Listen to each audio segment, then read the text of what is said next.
할렐루야.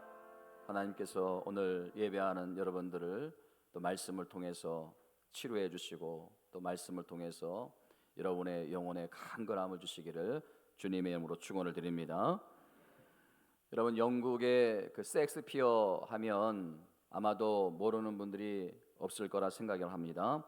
이 셰익스피어의 그 유명한 작품 중에 4대 비극 중에 리어 왕이라는 작품이 있습니다. 리어 왕. 그 책에 보면요, 이런 이야기가 나옵니다. 그 브리튼이라는 왕국이 있었는데 그 왕국의 왕이었던 리어에게는 3명의 그 아름다운 딸이 있었다고 합니다. 이제 리어 왕은 나이가 많이 늙게 되자 자신의 나라를 딸들에게 나눠주고 여생을 행복하게 살아야 되겠다, 그렇게 결심합니다. 그래서 딸들에게 나라를 나눠주기 전에 딸들의 마음을 한번 확인해 보려고 그들을 불러서 그들이 얼마나 자신을 사랑하는지 묻기를 원했습니다. 그래서 가장 효심이 있는 그 딸에게 나라를 맡길 것을 약속했고, 그래서 자신에게 한번 효심을 표해 보라고 그렇게 요구를 합니다. 사실 이 첫째 딸과 이 둘째 딸의 마음에는 아버지에 대한 효심이 조금도 없었어요. 오직 그들의 목적은 뭐냐면 권력과 그리고 재산과 명예, 그걸 얻기 위해서 아버지에게 온갖 아부를 다 떠는 거예요. 자신들의 진짜 속마음은 전혀 드러내지 않은 채 그냥 아버지가 듣기 좋은 말만 하는 거예요. 그런데도 이 아버지 리어 왕은 두 딸의 달콤한 말에 아주 흐뭇해하고 만족해합니다.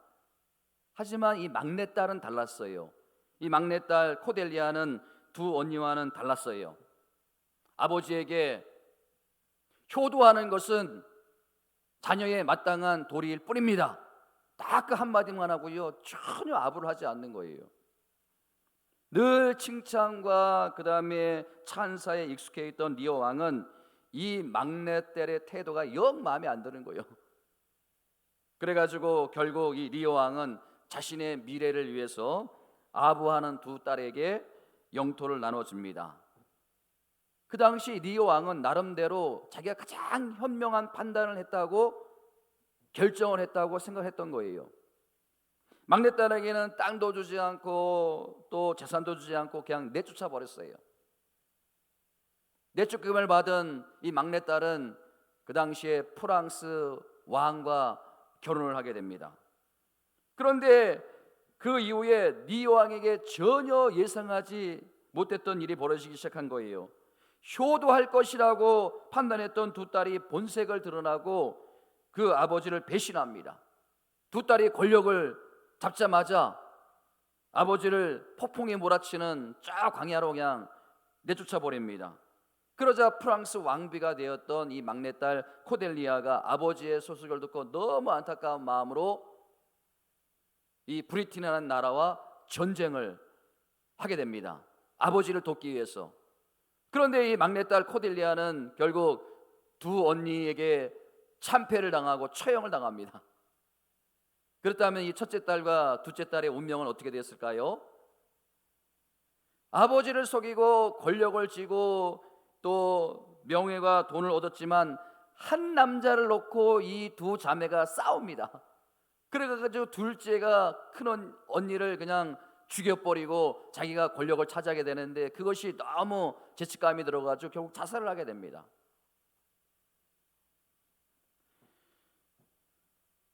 여러분, 그렇게 믿었던 딸들에게 버림받은 리어 왕이 그 폭풍을 치는 광야에서 이렇게 독백으로 절규를 합니다. 나는 정말 깨어 있었는가? 내가 누구인지 나에게 말해줄 사람이 도대체 누구인가? 자신이 가장 현명하고 가장 지혜롭게 처신을 하고 판단을 한 것 같지만은 그 결말은 불행했다는 거예요. 여러분, 이 리어 왕의 절규가 오늘날 이 땅을 살아가는 우리 인간들의 회한이 아닌가? 여러분, 사람은요 모든 사람은요, 이 니오 왕처럼 어떻게 하면 행복해질 수 있을까 고민하고 행복하려고 무슨 일을 하는데 결국에는 비극적으로 그 인생이 다 마무리되는 거예요. 무엇이 문제입니까? 여러분, 사람은요, 이 니오 왕의 고백처럼 자신이 누구인지 몰라요. 여러분 자신을 압니까? 도대체 여러분 자신들은 누굽니까? 어떻게 무엇을 위해 자신이 그렇게 열심히 살아야 하는지 그것도 몰라요. 내가 왜 이렇게 열심히 살아야 되는지 그것도 몰라요. 어떻게 하면 우리가 행복한 존재가 될 수 있는지 그것도 잘 모릅니다. 미래가 어떻게 될지, 죽음 이후 어떤 운명을 맞이하게 될지 잘 모른다는 거예요. 그렇기 때문에 니오 왕처럼 현명한 판단을 해도 그 끝은 다 불행한 거예요. 다 불행한 거예요. 그래서 우리는요, 답을 빨리 찾아야 됩니다. 인생의 답을 빨리 찾아야 되는 거예요. 나는 누구인가? 우리는 무엇을 하며 살아야 하는가? 어떻게 살아야 행복할 수 있는가? 우리의 미래는 어떻게 되는가? 특히 우리의 죽음 이후에는 어떻게 되는가?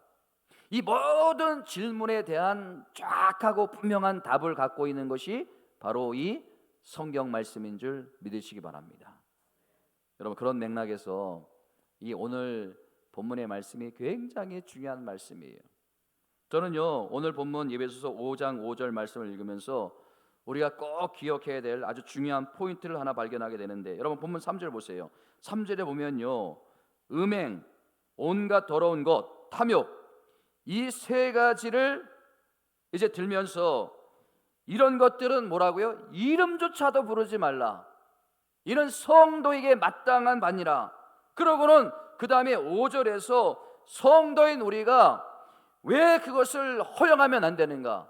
왜 음란과 온갖 더러움과 탐욕을 허용하면 안 되는가? 그것에 대해서 5절에서 어떻게 말씀하는지 5절 말씀을 같이 한번 읽어봅니다. 시작. 너희도 정녕 이것을 알거니와 음행하는 자나 더러운 자나 탐하는 자가 곧 우상 숭배하는 자는 뭐라고요? 그 다음에 그리스도와 하나님의 나라에 기업을 얻지 못하느니라. 여러분 보세요. 왜 우리가 음행이나 온갖 더러운 기나 탐욕은 이름조차도 부르지 말라고 하는지, 여러분 5절 말씀에 보면요, 너희는 누구예요? 저와 여러분들이에요. 정녕 이것을 알지니, 꼭 명심하고 기억해야 될 말씀인데, 음행하는 자나 더러운 자나 탐하는 자나 우상 숭배하는 자는 그리스도와 하나님의 나라를 유업으로 받지 못하기 때문에 이것들을 절대 허용하면 안 된다는 거예요.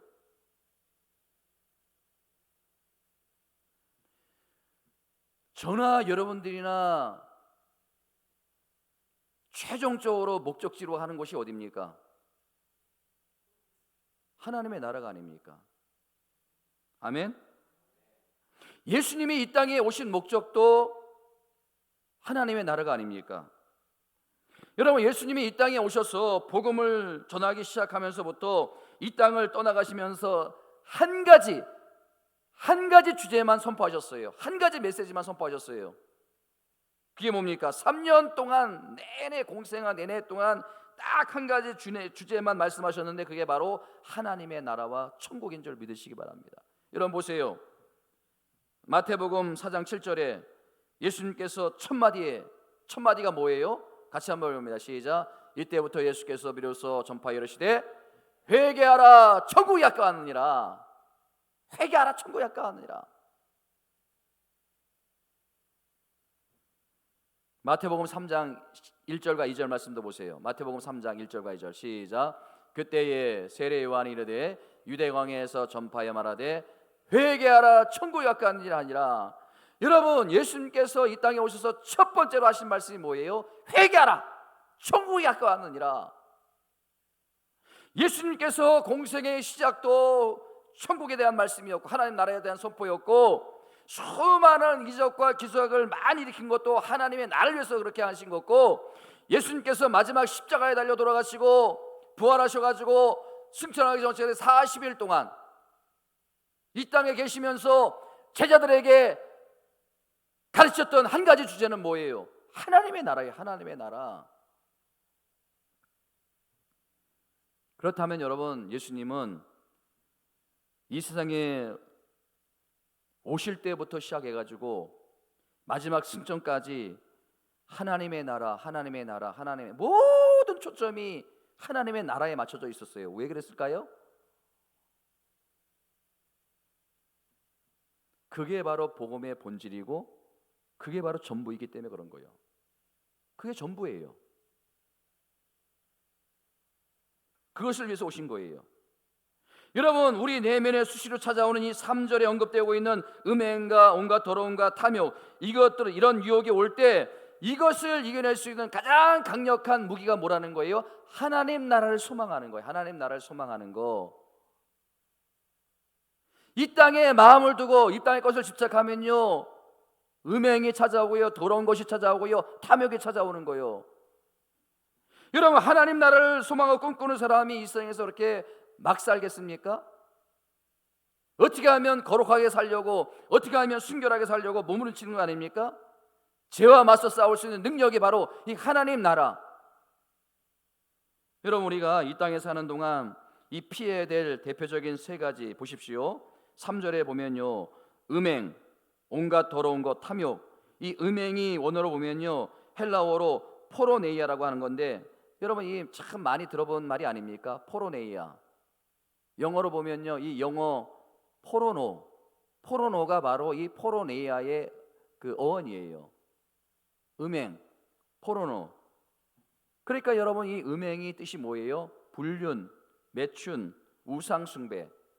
그리고 여러분, 그 다음에 이 프로네이오의 파생 의미가 바로 팔아버린다는 거 아닙니까? 그러니까 육신의 종욕을 빠지면요, 순결과 영혼을 팔아버린다는 거예요. 그 다음에 이 더러운 것은 언어로 보면요, 아카다르시아라는 건데, 간음, 불순한 마음, 남의 것을 탐하는 마음. 그러니까 음행하는 것과 더러운 것은 같은 유사한 의미가 있는 거예요. 그 다음에 마지막으로 탐욕은 뭐예요? 점점점 가지려고 하는 마음이에요. 여러분, 인간의 욕구가 끝이 없어요. 채워질 것 같죠? 절대 채워지지 않는 게 인간의 욕구예요. 이게 탐욕이에요. 만족함이 없어요. 자, 여러분 보세요. 제가 3절에 이게 무엇을 발견했는가 하면요, 우리가 지난주에 예배소서 5장 1절에서 2절을 통해서 하나님을 본받아야 하는데, 우리가 본받아야 할 게 뭐라 그랬습니까? 제가 지난주에 우리가 본받아야 될 게 뭐라 그랬습니까? 자, 따라합니다. 까먹는 것도 큰 은사다. 사랑을 본받아야 해. 사랑을 본받으라고 했잖아요. 사랑을. 여러분, 그러면 우리가 본받아야 하나님의 사랑은 뭡니까? 예배소서 5장 2절 말씀 같이 한번 읽어봅니다. 다시 한번 시작. 그리스도께서 너희를 사랑과 같이 너희도 사랑 가운데 행하라. 그는 우리를 위하여 자신을 버리사 향기로운 제물과 희생의 제물로 하나님께 드리셨으니. 여러분, 우리가 본받아야 될 사랑이 뭐라고요? 우리를 위해서 자신을 버리사. 버리는 사랑, 희생적인 사랑을 우리가 본받아야 된다. 이게 바로 우리가 본받아야 될 하나님의 참 사랑인 줄 믿습니다. 근데 여러분 보세요. 3절에서는요, 참 사랑이 아니라 유사품의 사랑, 가짜 사랑을 언급하고 있다는 거예요. 가짜 사랑을 등장시키고 있다는 거예요. 음행, 온갖 더러운 것, 탐욕, 마약, 순간적인 쾌락 아닙니까? 이것을 통해서 세상 사람들은 뭐예요? 파라다이스, 이걸 경험하고자 하는 거예요. 그러니까 악한 세력들이 이 유사품의 사랑, 가짜 사랑을 가지고 2절에 있는 진짜 사랑을 공격하고 있는 거예요. 진짜 사랑을 공격하고 있는 거예요. 그러니까 이런 진짜 사랑과 참 사랑과 가짜 사랑이 지금 대결 구도를 이루고 있는 거예요. 악한 세력들이 이런 세상의 가짜 사랑을 가지고 참 사랑을 공격하고 있는 거예요. 그러니까 여러분, 우리가 이 악한 세력의 이 무서운 공격을 막아내기 위해서는요, 우리가 예배소서 4장 25절부터 쭉 우리가 지금 살펴보고 있는 게 뭐예요? 도덕적인 삶, 윤리적인 삶, 그것만으로는 안 된다는 거예요. 우리가 도덕적으로 윤리적으로 다 막아낼 수가 없어요. 여러분, 이 땅에 법이 어떤 법입니까? 간통죄가 폐지가 됐어요. 공격을 하는 거예요. 그 가짜 사랑이 공격을 하는 거예요. 다 무너지는 거예요, 거기에. 그렇기 때문에 여러분, 우리가 소망해야 되는 건 딱 한 가지라는 거예요. 하나님 나라라는 거예요. 하나님의 나라. 그 모든 것을 막아낼 수 있는 가장 강력한 무기는 하나님 나라를 소망하는 거. 하나님 나라를 소망하는 거. 오늘 이런 맥락에서 여러분, 우리가 특별히 우리가 가장 궁금해하는 게 뭐예요? 하나님의 나라예요. 천국이에요. 하나님의 나라. 그게 늘 궁금한 거예요. 여러분, 오늘 그것을 살펴보려고 하는데, 오늘 우리가 추구하고 소망해야 될 하나님의 나라는 두 갈래예요. 두 갈래. 하나는요, 현재적인 하나님의 나라이고요, 또 하나는요, 미래적인 하나님의 나라예요. 뭐라고요? 하나는 현재적인 하나님의 나라고요, 하나는 미래적인 하나님의 나라. 그러면 현재적인 하나님의 나라와 미래적인 하나님의 나라는 도대체 이게 무엇을 의미하는가? 제가 설명을 드릴게요. 현재적인 하나님의 나라는요, 예수님이 이 땅에 초림하셨을 때, 예수님이 이 땅에 오실 때 하나님의 나라를 이 땅에 가져오신 거예요. 예수님께서 십자가에 달려 돌아가시고 부활하셨을 때 사단과 마귀가 우리에게 준 그 죽음의 권세를 깨뜨려 버리신 거예요. 그리고 이 땅에 하나님 나라가 도래한 거예요. 미래적인 하나님의 나라는 뭐예요? 주님이 이 땅에 재림하실 때 하나님의 나라가 완성되는 거, 이게 미래적인 하나님의 나라예요. 여러분, 이 개념을 분명히 정립하셔야 되는 거예요. 사도 바울이 그래가지고 뭐라고 그랬습니까? 하나님의 나라를 설명하면서 already, not yet, 이미 예수님이 초림하실 때 이 땅에 하나님 나라가 왔다, 이미 already. 그 다음에 또 뭐라고요? not yet, 아직 하나님 나라가 완성되지 않았다, 미래적인 하나님의 나라. 두 가지를 설명하고 있는 거예요.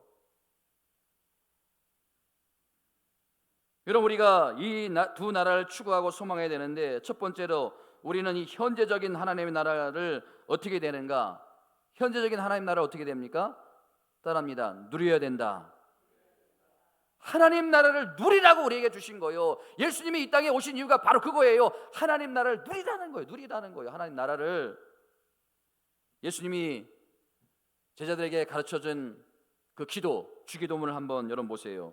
마태복음 6장 7절에 보면 예수님이 제자들에게 기도를 가르쳐 주십니다. 같이 한번 읽어봅니다. 시작. 그러므로 너희는 이렇게 기도하라. 하늘에 계신 우리 아버지여, 이름이 거룩히 여김을 받으시오며, 그 다음 10절 말씀 시작. 나라가 임하오시며 뜻이 하늘에서 이루어진 것 같이 땅에서도 이루어지리다. 하나님 나라가 임하시오며. 여러분, 하나님 나라가 어떻게 임합니까? 여러분, 하나님 나라는 누가 통치하는 나라예요? 하나님이 통치하시고 하나님이 다스리는 나라가 하나님의 나라인 줄 믿으시기 바랍니다. 그러니까 여러분, 뭐예요? 하나님의 다스림의 영역 안에 들어가면, 하나님의 통치 안의 영역 안에 들어가면, 하나님의 영향을 받으면 바로 그곳에 하나님의 나라가 이루어진다는 거예요. 하나님의 나라가. 제가 얼마 전에 책을 한 권 읽었는데요, 그 책의 제목이 참 너무나 의미가 있어요. 하나님 나라가 내 삶에 온다. 하나님 나라가 내 삶에 온다. 굉장히 실제적인 거예요. 여러분, 그 책에 보면요, 어떤 의미 있는 내용들이 기록되어 있는데 제가 한번 잘 들어보시기 바랍니다. 우리가 예수를 믿고 하나님의 통치 가운데 살아간다면 하나님 나라가 내 삶에 온다. 그런데 우리가 하나님의 나라를 삶에서 얼마나 누리며 살아가고 있는가? 우리가 예수 믿고 하나님의 백성이 되었어도 하나님의 통치 아래 살아가지 않으면 이 세상에서 하나님 나라를 누릴 수 없다. 우리가 기분대로 소비하며 감정대로 말하고 유익한 대로 판단하며 끌리는 대로 선택하고 하고 싶은 대로 행동한다면 결코 하나님 나라를 누리지 못한다. 우리 가정도 직장도 관계도 결코 행복하지 않을 것이다. 현대교회는 하나님 나라와 거리가 멀어졌다. 하나님 나라가 임하지 않고 있다. 이제라도 하나님 나라를 내 삶에 임하게 해야 하지 않겠는가? 여러분, 우리 삶 속에서 현재 임하는 하나님 나라를 누릴 수 있게 해서는 어떻게 된다고요? 하나님의 다스림을 받아야 되는 거예요. 하나님의 통치 가운데 여러분이 거해야 되는 거예요. 여러분, 이 책이 얼마나 실제적입니까? 여러분, 하나님 나라가 내 삶에 온다. 이것을 우리가 갈망해야 되는 거예요. 여러분, 우리가 이것을 갈망하게 되면요, 하나님의 통치와 하나님의 다스림을 받으면요, 여러분의 마음 가운데, 여러분의 가정 가운데, 여러분의 교회 가운데 하나님의 나라가 임하게 됨을 믿으시기 바랍니다. 여러분, 지금 현재 임하는 하나님의 나라를 우리가 어떻게 누릴 수 있을까? 도대체 뭘 누려야 될까? 제가 몇 가지로 정리해 드릴게요. 첫 번째, 우리가 하나님의 현재 임하는 나라를 당당하게 누리셔야 되는 거예요. 당당함이 필요한 거예요. 당당함. 저는 이 당당함을 생각하면요, 제일 먼저 떠오르는 인물이 구약의 다니엘이에요. 다니엘. 여러분, 겉으로 보기에는요, 이 자기가 지금 있는 나라 망하지 않았습니까? 그래가지고 그 거대한 바벨론 포로에 끌려가가지고 이제 그 바벨론 왕국의 통치를 받는 그 영향력 아래에 있는 그런 삶인데, 겉으로 보기에는 그렇게 보이는 거예요. 근데 여러분, 다니엘의 고백을 보세요. 겉으로는 그렇지만 다니엘은 하나님의 다스림을 받고 있어요. 자, 다니엘서 2장 37절 말씀 함께 읽어봅니다. 시작. 왕이여, 왕은 여러 왕들 중에 왕이시라. 그 다음 보세요. 뭐라고요? 하늘의 하나님이 나라와 권세와 능력과 영광을 왕에게 주셨고, 지금 다니엘이 무엇을 말하고 싶은 거예요 도대체? 지금 바벨론 왕의 권세가 대단하다는 거예요. 에? 그러나 그 권세도 그 힘도 누가 주셨다는 거예요? 하나님이 주셨다는 거예요. 하나님. 그러니까 바벨론 왕이 대단해 보이지만 그 왕조차도 하나님의 다스림과 하나님의 통치 가운데 있다는 거 아닙니까? 그러니까 여러분, 하나님 나라의 영향을 받으니까 비굴하지 않는 거예요. 당당한 거예요. 여러분, 왜 자꾸 그렇게 비굴하게 사세요? 내가 지금 죽는다 하더라도 나는 하나님 나라에 간다는 확신. 그러니까 여러분, 다니엘이 어떻습니까? 그 굶주린 사자굴에 던져줘도, 극렬히 타는 풀무불에 던져줘도 전혀 비굴하지 않는 거예요. 당당한 거예요. 찬양하는 거예요. 그 가운데서. 어떻게 그럴 수 있습니까? 하나님 나라의 영향을 받으니까. 자기가 지금 죽어도 하나님 나라에 간다는 확신이 있으니까, 하나님의 통치와 하나님의 다스림을 받고 있으니까 당당한 거예요. 여러분, 사도 바울도 마찬가지가 아닙니까? 여러분, 로마로 죄수의 신분으로 끌려가요. 압송돼서 끌려가요. 그래가지고 그 로마 황제 앞에 가지고 신문을 받고 있어요. 근데도 이 바울이 얼마나 당당합니까? 나와 같이 되기를 원한다 그러죠. 나와 같이 되기를 원한다. 너희도 다 나와 같이 되기를 원한다. 어떻게 이렇게 당당할 수 있습니까? 바울이 어떤 경험을 한 거예요? 삼층천. 하나님 나라를 본 거예요. 하나님 나라의 영향을 받은 거예요. 비굴하지 않는 거예요. 당당한 거예요. 여러분에게 제발 여러분, 어려움이 있고 힘듦이 있더라도 비굴하지 마세요. 당당하세요. 우리에게는 하나님 나라가 있음을 믿으시기 바랍니다. 두 번째는요, 뭐냐면, 두 번째로 현재적인 하나님 나라를 누리는 사람의 특징은요, 마음의 평안이에요. 평안. 자, 여러분 보세요. 우리가 이 지금 그 묵상 교동문 할 때 우리가 살펴봤는데, 산상수훈, 이 산상수훈의 꽃이라고 하면 팔복이 아닙니까? 팔복의 말씀이 아닙니까? 제가 이 팔복의 말씀을 읽으면서 너무나 중요한 두 가지 사실을 알게 되었는데요. 자, 한번 보십시오. 여러분, 마태복음 5장 3절에 보면요, 팔복의 시작이 어떻게 됩니까? 팔복의 시작 같이 한번 봅니다. 시작. 심령이 가난한 자는 복이 있나니, 뭐라고요? 천국이, 하나님 나라가 그들의 것이며. 이렇게 여러분, 천국으로 문을 열고 4절부터 9절까지 쭉 애통하는 자는 복이 있나니, 온유한 자는 복이 있나니, 의에 줄이고 목마른 자는 복이 있나니, 화평케 하는 자는 복이 있나니, 긍휼히 여기는 자는, 쭉 설명한 다음에 마지막 8번째 가서 보니까 어떻게 되어 있습니까? 시작. 10절 말씀. 의를 위하여 박해를 받는 자는 뭐라고요? 천국이, 하나님 나라가 그럴 것이요. 팔복을 시작하는 스타트도 하나님 나라로 시작하고, 팔복의 문을 닫는 마지막도 하나님 나라로 이렇게 마무리가 되고, 더 놀라운 것은요, 여러분, 뭐냐면요, 이 팔복의 두 번째부터 7번째까지 시제가 다 미래 시제예요. 여러분 한번 보세요. 다 미래 시제예요. 어떻게 될 것이다, 어떻게 될 것이다, 어떻게 될 것이다, 그렇게 설명하는데, 그런데 유독 천국을 설명하는 첫 번째와 마지막 여덟 번째 시제는 현재 시제를 상호, 현재 시제. 여러분, 이게 무엇을 의미할까요? 예수님께서 이렇게 말씀하시는 의도가 뭘까요? 천국이라는 것은요, 하나님의 나라라는 것은요,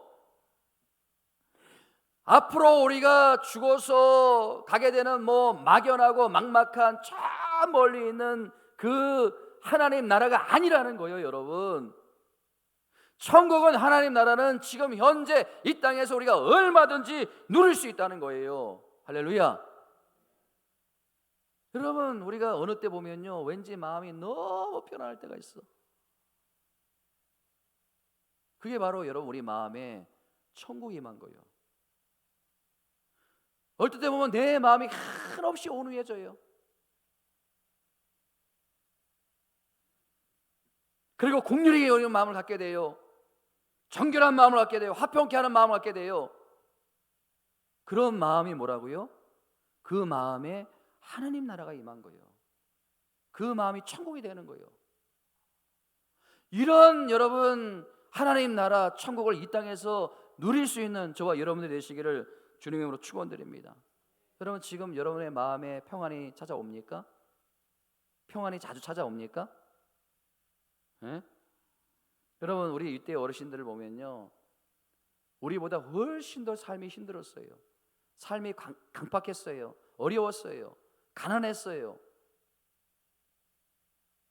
매일 오늘 먹을 양식을 걱정하며 사셨던 분들이 우리 윗대 어르신들이요. 근데 그럴 때마다 주님 앞에 나와서 눈물을 흘리며 찬양을 부르면서 위로를 받았던 그 모습을 저는 잊을 수가 없어. 저도 새벽마다 그 찬양을 참 자주 부르는데, 방금 전에 우리가 불렀던 그 찬양의 고백, 여러분, 그 찬송가 438장의 그 찬양의 가사가 뭐예요? 지금 현재 누리는 하나님의 나라예요.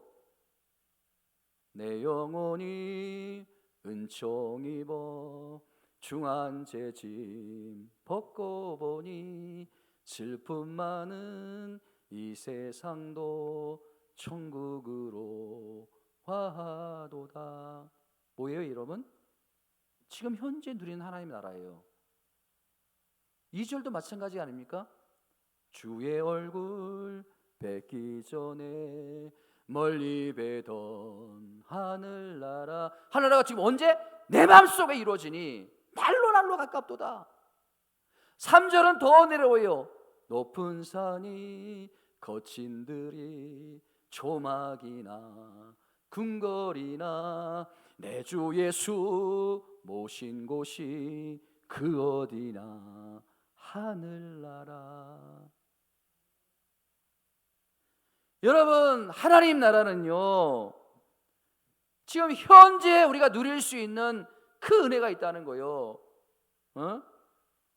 여러분, 저와 여러분들이 이런 은혜를 누리면 좀 좋겠습니다. 아멘. 여러분, 마지막으로 세 번째, 현재 저 하나님 나라를 누릴 수 있는 사람의 특징이 뭐예요? 바로 능력이라는, 능력. 자, 여러분 보세요. 마태복음 12장 28절 말씀, 놀라운 말씀을 주십니다. 같이 한번 읽어봅니다. 시작. 그러나 내가 하나님의 성령을 힘입어 귀신을 쫓아내는 것이면 하나님 나라가 이미 너에게 임하였느니라. 자, 또 그 다음에 10장 7절과 8절 말씀 시작. 가면서 전파에 말하되 천국이 가까웠다 하고 병든 자를 고치시며 죽은 자를 살리시며 나병한 자를 깨끗하게 하며 귀신을 쫓아내며 너희가 거저받았으니 거저주라. 현재 임하는 하나님 나라의 교회의 특징이 뭐예요? 능력이 나타난다는 거예요. 능력. 네? 저는요, 교회 개척하면서 이 새벽마다 빼놓지 않고 기도하는 게 뭔지 아십니까? 하나님, 이 교회에 하나님의 능력이 나타나게 해 주옵소서. 성령의 역사가 일어나게 해 주옵소서. 하나님의 능력이 나타나가지고 예배 드릴 때마다 병든 자가 치유가 되고 가정이 회복되고 내 내면의 상한 마음이 치유되고 귀신들이 떠나가는 그런 역사가 일어나게 해 주옵소서. 저만 그렇게 기도해야 됩니까? 여러분들도 함께 기도해야 되는 거예요. 여러분, 제가 이런 기적을 예배를 통해서 일어나는 것을 정말 많이 보았어요. 우리 교회 가운데도 일어나고 있어요. 근데 간혹 보면요, 그 이상한 기도원을 찾아가고 이상한 목사를 찾아가는 분들이 있어요. 간혹 보면 그런 분들이 있어요. 신비주의에 빠져가지고 엉뚱한 길로 빠지는 분들이 있어요. 너무나 안타까운 거 아닙니까? 따라합니다. 하나님만이 능력이십니다. 아멘. 하나님이 하시면 되는 거고 하나님이 안 하시면 안 되는 거요. 사람이 할 수 있는 게 아니에요, 여러분. 하나님이 하시는 거요. 사람은 쓰임받는 도구에 불과한 거예요. 여러분, 그 왕이라고 하는 여호사밧이 오직 주만 바라보나이다. 왜 그렇게 했습니까? 솔로몬 왕이 그 지혜가 그렇게 충만한데 하나님이 세워주셔야 합니다. 왜 그렇게 했습니까? 결국 하나님이 하신다는 거예요. 인간이 할 수 있는 게 아니라는 거예요.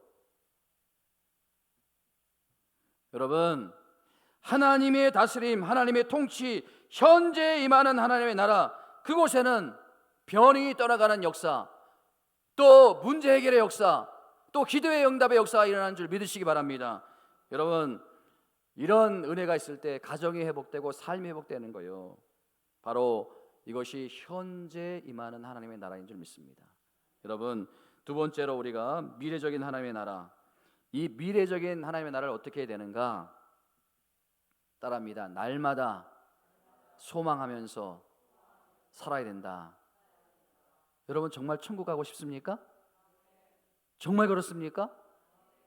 근데 왜 맨날 소망하지 않아요? 정말 소망하면 우리가 매일매일 그 나라를 바라보면서 그 나라를 소망해야 되는 거예요. 그 나라만 생각해야 되는 거예요. 그 나라만 바라봐야 되는 거예요.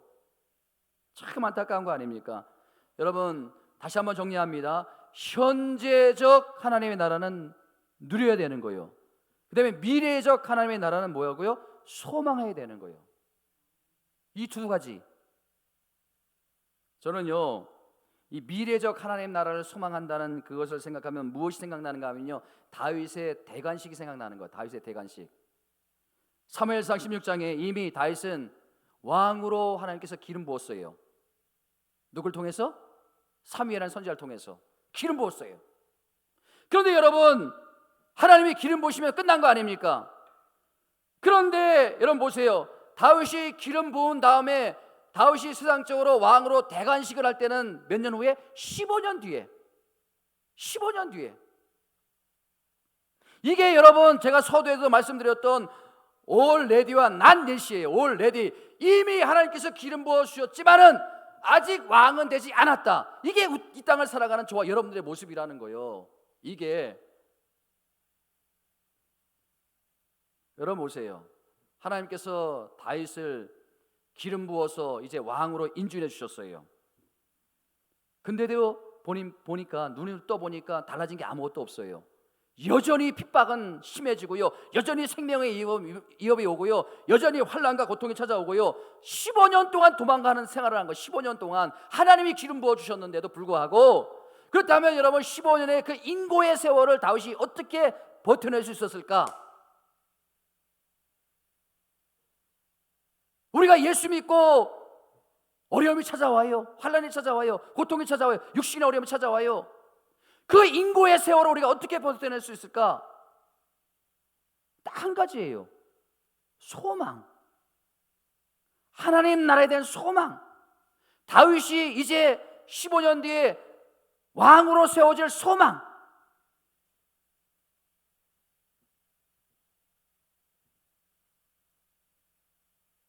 여러분, 다윗이 그 15년 동안 얼마나 많은 고통을 당합니까? 그럼에도 불구하고 하나님께서 때가 되면 피할 길을 열어주세요. 때가 되면 살 길을 열어주세요. 자기가 뭐라고 생각하면, 하나님이 기름 부으심이 가짜가 아니구나. 그것이 깨달아지는 거예요. 가짜가 아니구나, 진짜구나. 마찬가지 아닙니까 여러분? 우리가 정말 죽을 만큼 힘들어요. 그런데 하나님께서 어떻게 보면 피할 길을 열어주세요. 살 길을 열어주세요. 내가 진짜 하나님의 택한 백성이구나, 하나님의 자녀구나. 그게 깨달아지는 거 아닙니까? 그래서 여러분, 그 소망이 다윗을 좌절하지 않도록 만들어주신 거예요. 우리가 이 땅에서 좌절하지 않은 이유가 뭐라고요? 하나님 나라에 대한 소망이에요. 하나님 나라에 대한 소망. 여러분, 우리가 날마다 복, 복, 복, 복 이렇게 맨날 복만 외치고 있는데, 여러분 진짜 복이 뭐예요? 진짜 복이 뭡니까? 무병장수? 또 만사형통? 부귀영화? 일확천금? 진짜 복이에요 이게? 여러분, 이런 복들은 예수 믿는 사람들이 더 누립니까? 예수 믿지 않는 사람들이 더 누립니까? 누가 더 많이 누려요?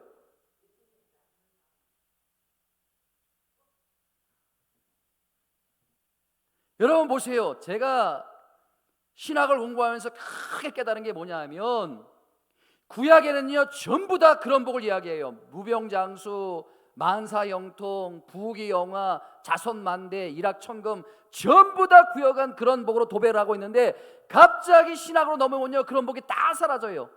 그리고 여러분들이 팔복을 보면요, 심령이 가난한 자는 복이 있나니, 애통하는 자는 복이 있나니, 온유한 자는 복이 있나니, 의에 추리고 복이 있나니, 화평케 하는 자는 복이 있나니, 전부 다 이런 복에 대한 개념이 바뀌어요. 왜 그렇게 복이 완전히 혁명적으로 바꿔지는지 아십니까? 하나님의 나라 때문에. 하나님의 나라.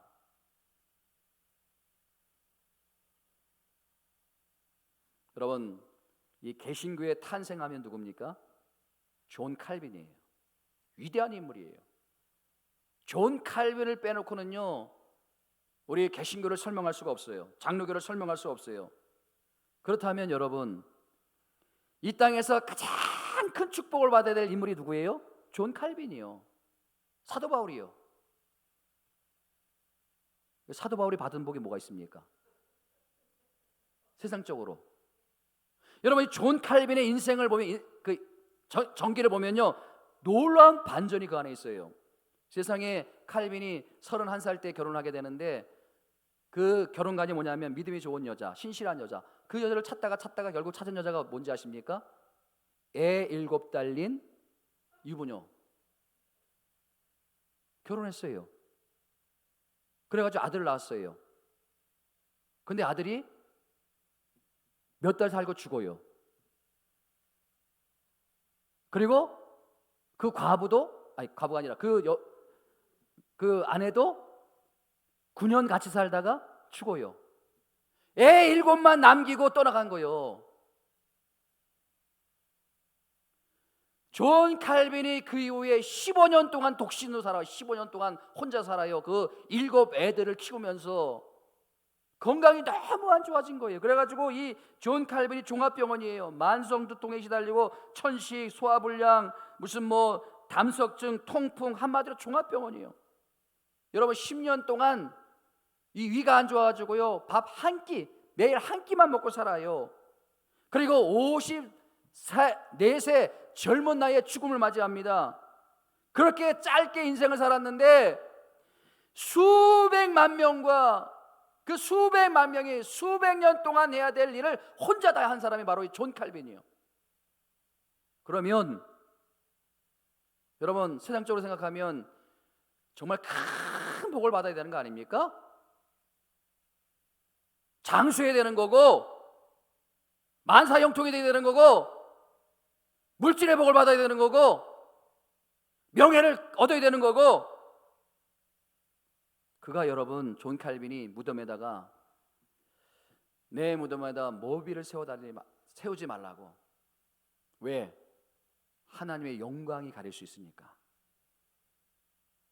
세상에 이렇게 살다가 간 사람이 존 칼빈이에요. 여러분, 이런 위대한 신학자, 이러한 위대한 인물, 자 따져보세요. 받은 복이 있는가? 건강의 복 받았습니까? 그 다음에 장수의 복 받았습니까? 가정의 복을 받았습니까? 자녀의 복을 받았습니까? 물질의 복을 받았습니까? 아내의 복을 받았습니까? 세상적으로 보면요 그런 받은 복이 없어요. 그런데 여러분, 누가 존 칼빈을 향해서 저 사람은 복받지 못한 사람이다 이렇게 누가 말할 수 있겠습니까? 아무도 그렇게 말할 사람 없어요. 왜 그런 거예요? 존 칼빈은 이 땅에 살면서 현재 임하는 하나님의 나라, 그 마음의 천국을 누리면서 이 땅을 사는 거예요. 그리고 미래적인 하나님 나라를 평생 동안 소망하면서 결국 그 나라에 간 사람이 존 칼빈이에요. 그렇기 때문에 존 칼빈을 향해서 누구도 복을 받지 못했다 그렇게 말할 사람 없어요. 오늘 결론을 맺습니다. 저와 여러분들이 현재 임하는 그 하나님의 나라를 누릴 수 있기를 축복합니다. 그리고 미래적인 하나님 나라를 날마다 매 순간마다 소망하는 그런 삶을 살아가시길 축복합니다. 그럴 때 오늘 3절의 유혹들, 음행, 더러운 것, 탐욕, 그 다음에 이 땅의 온갖 그 더러운 것들을 우리가 이겨낼 수 있는 능력을 가지고, 이겨낼 수 있는 힘을 가지고 여러분들이 이 땅에서 승리하는 믿음의 사람들이 다 되시기를 주님의 이름으로 축복드립니다. 우리 찬양 드립니다.